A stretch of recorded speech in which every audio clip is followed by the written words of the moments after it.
Welcome back to another episode of Mental Health Monday here with my friend Ashiee. Tell us about what you do. I am an ABA therapist, so I work with kids on the spectrum, and I basically teach them like replacement behaviors for behaviors that might not be effective to basically help them maneuver in the world a little better. Can you tell us about the spectrum? The spectrum is autism, Asperger's. There's a wide, the spectrum means because when you say spectrum, when you think autism, you don't want to say it's not one definition of autism.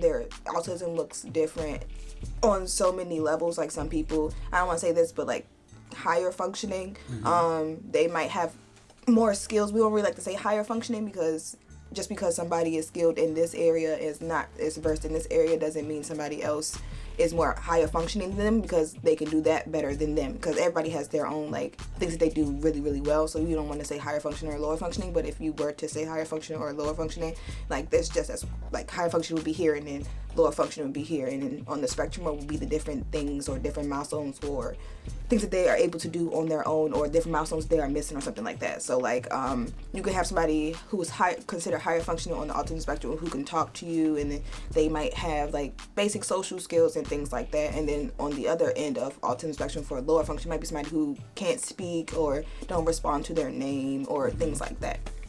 Okay. How did you get into this business? I started working for a company about 4 years ago. I started in an aftercare program. I was a teacher in an aftercare program at a school for special needs kids that also had, neurodivergent and neurotypical. They were both in the same school, and so I started working there in the aftercare program as a teacher's assistant, and then I got promoted to the lead teacher, and then during COVID I transferred to the therapy side. Okay. Can you tell me about neurodivergent? What does that mean or reference to? Just how your brain works. Your brain doesn't work as the typical person's brain works. It's just you're just different. Okay. What about the other word that followed it up? Neurotypical. Just your regular person, the things that we would think your normal person would be able to do or how their brain would normally function. Okay. I'm doing this a lot because these are words that we don't really use in the ABA field. No, I got you. That's why I'm hey, this is our but I time want people to understand. Yeah. So. Okay. So when it comes to the children, what is the age group that you cater to? I've not only worked with kids, I've actually worked with an adult. A couple, I've worked with some teenagers pushing adulthood. I've worked with somebody who was 25 before. But right now, I work with the ages between 3 and 9. Okay. Do you notice any similarities between this group, or is every person and situation different? It could just be different. Like I said, because the spectrum of these diagnoses are so broad. Somebody who's 25 could be mentally somebody who's 3, if that makes sense. So it's just a wide spectrum. You can't, when you hear autism or Asperger's or Down syndrome or something like that, you don't want to put in your brain what we have been programmed to think what that looks like from TV and media and stuff like that. Everybody does not look like that. Everybody does not act like that. Everybody doesn't have those missing puzzle pieces. Everybody's different. Everybody's different. Okay. In terms of the educational side, how has the training been for you? In terms of did you learn on the fly? Did they give you a book and say, hey, read this, this is our Bible? So, to be able to call yourself an ABA therapist, you need to get an RBT. So RBT? Before you can say you're an ABA therapist, you basically just call yourself a behavior technician if you're practicing without an RBT, if you're working to get your RBT. But RBT is a registered behavior technician. Basically, you're registered for the board, the BCBA board. Basically, the ABA board, you're registered underneath of them to practice as an ABA therapist. When I first started working, I was in the aftercare program, so we did do a lot of trainings. My program that I work for makes sure that we are extremely trauma informed, meaning we don't, if that kid has any experience with abuse or anything like that, then we program around that. Okay, we can't put our hands on this kid, or we can't sit this close to this kid because that's their boundary, or we can't do this goal with this kid because that's their boundary. So we make sure they have autonomy. That's the right word to use.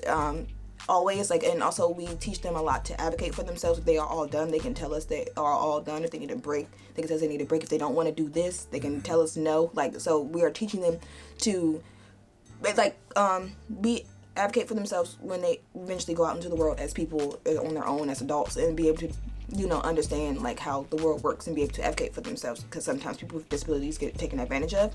So we get a lot of trainings on stuff like that.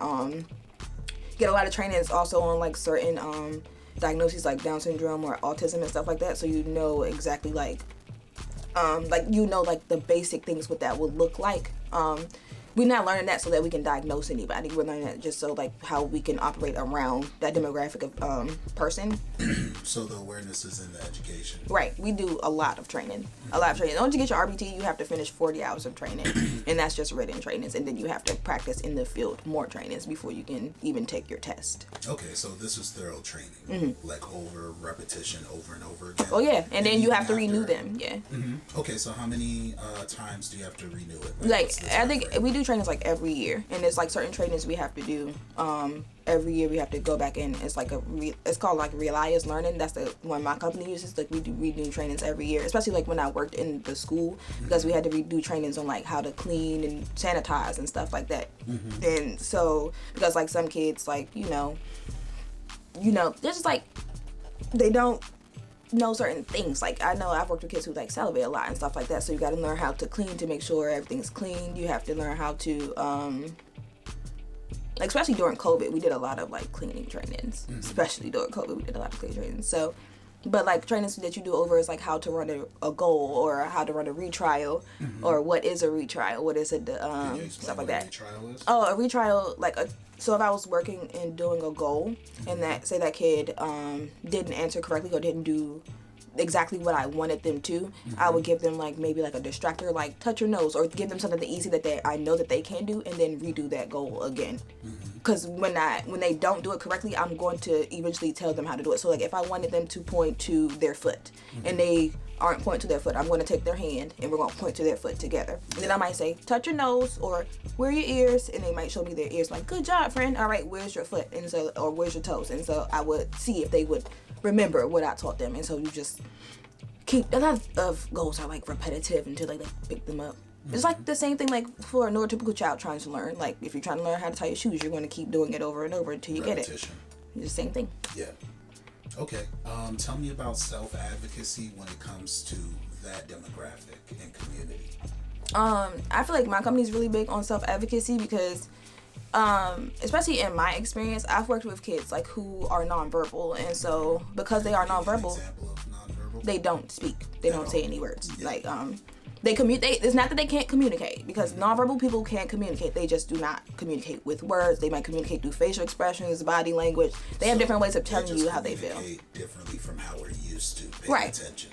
Absolutely. Okay. So I've worked with a nonverbal child before, and that's what I like working on, teaching my kids how to advocate for themselves, because all right, for this kid we use a talker because they don't speak, so like I said, they use different ways to communicate. What's a talker? It's a device, like it's an iPad that has like an app that he can press buttons and it will speak for him. Okay. So like say for example I take him to the playground or something like that, and like we'll be waiting for like the swing or something, and so there are other kids at the playground and they might not completely understand like what's going on to them. They like he looks like a regular kid, so like we'll be waiting for the swings, and then like because now like he might have like some kids also, not only is it like a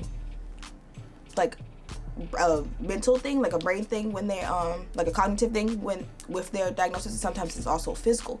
And so if I had a kid who also had a physical disability, and I had like say we were at the playground and we were waiting for the swing, like some kids would just like push by, like you know, or it takes that kid a while to get there, and so they might see that we're on our way there, but they know they're going to get there first, so they'll run and hop in or whatever. So I was starting to get accustomed to speaking for that child or for that client, like, hey, it's my friend's turn, hey, it's my friend's turn, but also eventually I'm not going to be here. This client's going to have to speak for themselves, like eventually you're going to have to like advocate for yourself. So I would teach that client like how to press my turn, or you know what I'm saying, like instead of me, I was becoming accustomed to speaking for that client, so now instead of me speaking for that client, we use this device to let people know, hey, like I'm a person, I'm here, I talk, like I can talk to you, I can play with you, like don't just ignore me, like 'cause so that's like what I mean, like people like on the spectrum, like getting their autonomy and like advocating for themselves, because a lot of times they're like ignored, or they're not even seen as humans or real people, and they are people and they have feelings and they communicate. Even if they do not use words to communicate, they still can communicate with you. It's just all about paying attention and like just being aware, that being like hyper aware, you need to be hyper aware that people are different, like even if they look just like you, like somebody can like walk up to you, be walking and look completely fine, and it's not like they are completely fine. First of all, like anybody on the spectrum or anything like that, they are fine. I don't like when people say like, what's wrong with them? There's absolutely nothing wrong with them. They're just born, like how I explain it, if I'm ever out with a client and somebody asks me like, what's wrong with them, I'm like, there's nothing wrong. They're just, some friends are born and they need a little extra help when they're born, and this is just a friend who needs a little extra help. Like there's nothing wrong. But that's why what was I saying? I got sidetracked on the nothing. I want y'all to know that there's nothing wrong. It really like burns me up when people are like, what's wrong with them? I'm like, there's nothing wrong. Like if I had a client like, because like they've had like physical things, they might not can't walk far, so they got to sit in a stroller, and I've had people come to me like, kind of big, isn't he? Like, yeah, mind your business. Yeah, like come on. Obviously, everyone's fight is different. Like come on. So, that's also why we teach them to advocate for yourself.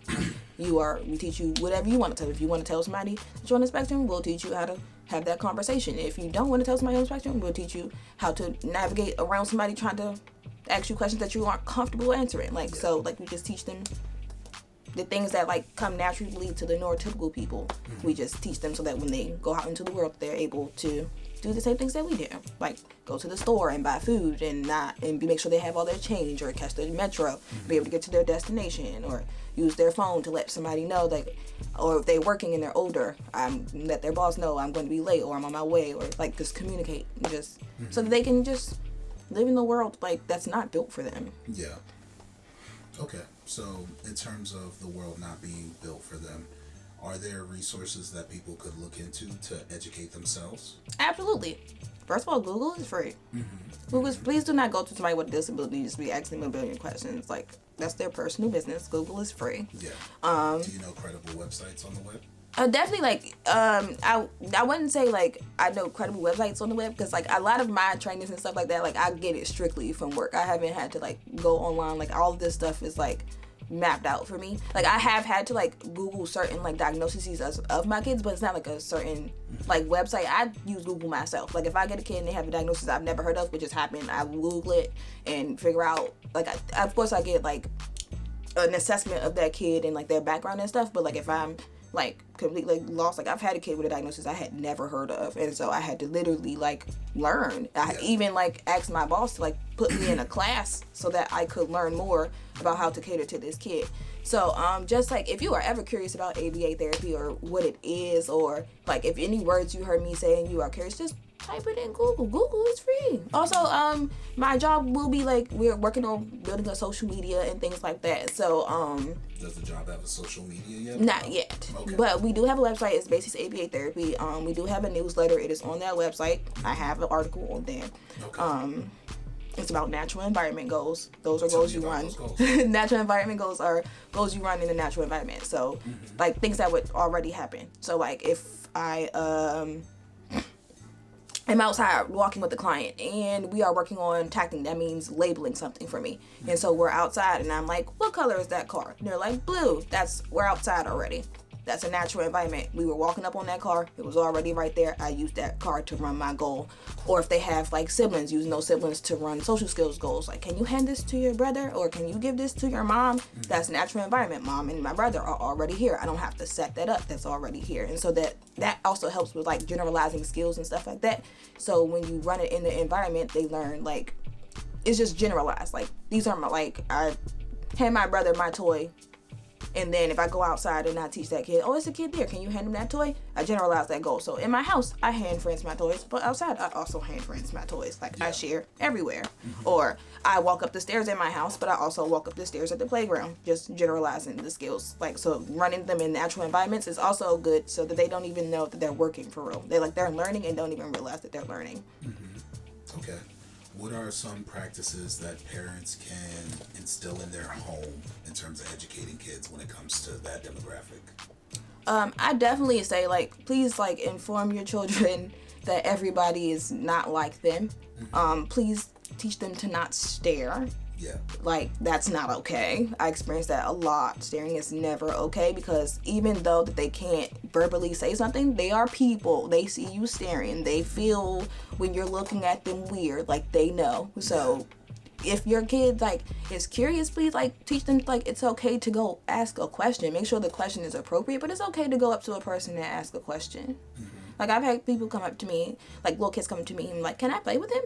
Yeah, of course. Like, been watching from afar, like, hey, they like, not Do you just have to set ground rules sometimes? yeah, that's like just because like my kids can not just my kid, but clients in general can have different behaviors that we haven't quite fixed yet. So I give like little warnings, maybe like, yeah, you can play with my friend, but they can't do this, this, and this, or we can only do this and this type thing, so they know like the boundary to stay in. Or I might teach them how to communicate with that client.